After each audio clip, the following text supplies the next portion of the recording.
వేదిక మీద ఉన్న పెద్దలు, వేదిక కింద ఉన్న పెద్దలు, మీ అందరికీ వందనాలు.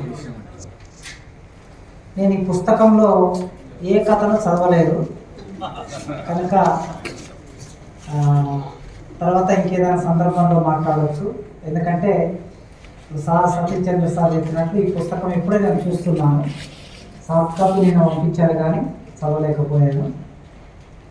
ప్రధానంగా ఈ ముగ్గురు మిత్రులు సిద్దికి యాదగిరి, గుడిపల్లి నిరంజన్, ఓదయ్య కలిసి చేస్తున్న ఈ ప్రయత్నం తెలుగు సాహిత్యంలో కథలు ఎవరు రాస్తారు అనుకున్నప్పుడు ఒక క్రమంలో మనం 100 సంవత్సరాల కథని చదువుకుంటూ వచ్చాం.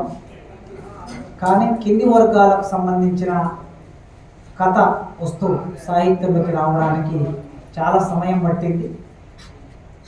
అయితే అప్పుడప్పుడు ఆ కింది వర్గాల పట్ల సానుభూతితోనో లేదా సంఘ సంస్కరణ దృష్టితోనో కొందరు కథలు రాసినప్పటికీ ఆ జీవితాన్ని సంపూర్ణంగా ఆవిష్కరించే పని మాత్రం ఈ మధ్యకాలంలోనే మొదలైంది. ముఖ్యంగా ఈ 30 ఏళ్ల కాలంలో. ఈ 30 ఏళ్ల కాలంలో కూడా కథలు రాసే వాళ్ళు ఉత్పత్తి కులాల నుంచి, ముఖ్యంగా దళిత జీవితం నుంచి వచ్చిన వాళ్ళు మొదట కవిత్వంలోకి ప్రవేశిస్తారు సహజంగా. ఎందుకంటే భావోద్వేగంగా ఉండే ఆ ప్రక్రియ కవిత్వం అనే ప్రక్రియలోకి ప్రవేశించి రాస్తూ ఉంటారు.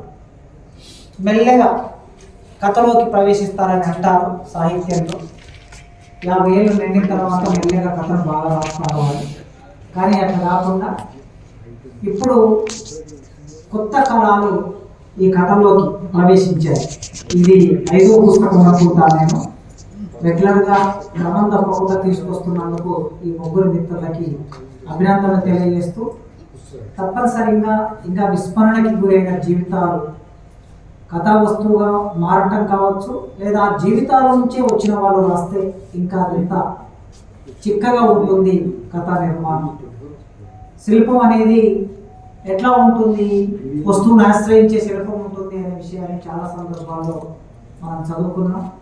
మనం ఎంపిక చేసుకునే వస్తువును బట్టి సహజంగా శిల్పం వస్తుంది.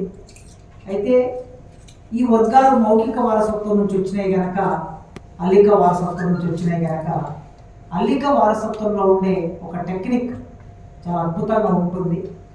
ఆ టెక్నిక్ను జాగ్రత్తగా మనం గమనిస్తే మనం రాసే కథకి కూడా నిర్మాణం ఎట్లా రూపొందాలో మనకు అర్థమవుతుంది.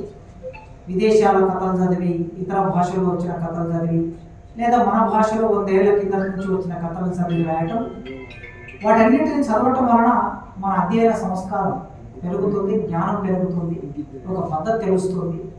అన్ని కథలు చదవాల్సిందే, ఏది మనకు అంటరానిది కాదు.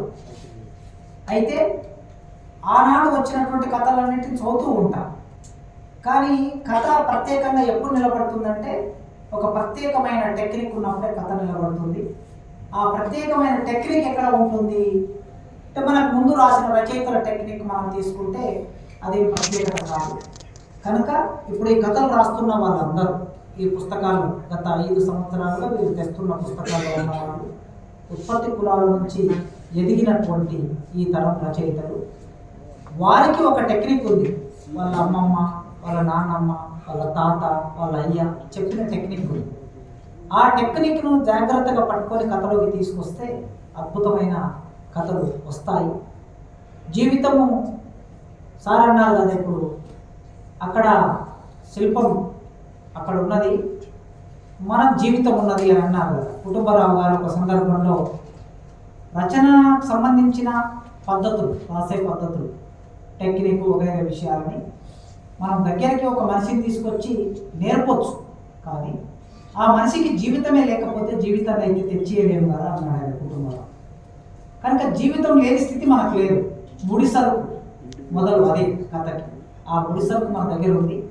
టెక్నిక్ ఏమిటి అంటే అది కూడా మన దగ్గరనే ఉంది. దాన్ని జాగ్రత్తగా గమనించి, గుర్తించి ఆ పద్ధతిలో రాయాలని నేను కోరుకుంటూ, నేనైతే కథా రచయితను కాదు, నేను కథలు రాయలేదు ఇప్పటి వరకు. కానీ కథల మీద మాట్లాడే, రాసే, చదివే అలవాటు ఉంది. చదివే అలవాటు వలన రాసే అలవాటు వచ్చింది. రాసే అలవాటు వలన మాట్లాడే అవకాశం వచ్చింది. ఈ 4 మాటలు మా తమ్ముళ్ళు తీసుకొచ్చిన ఈ గండదీపం పుస్తకాల పేర్లు కూడా చాలా ప్రత్యేకంగా పెడుతున్నారు. ఈ ప్రత్యేకంగా పెట్టడంలోనే అస్తిత్వ వ్యక్తీకరణ ఉన్నది.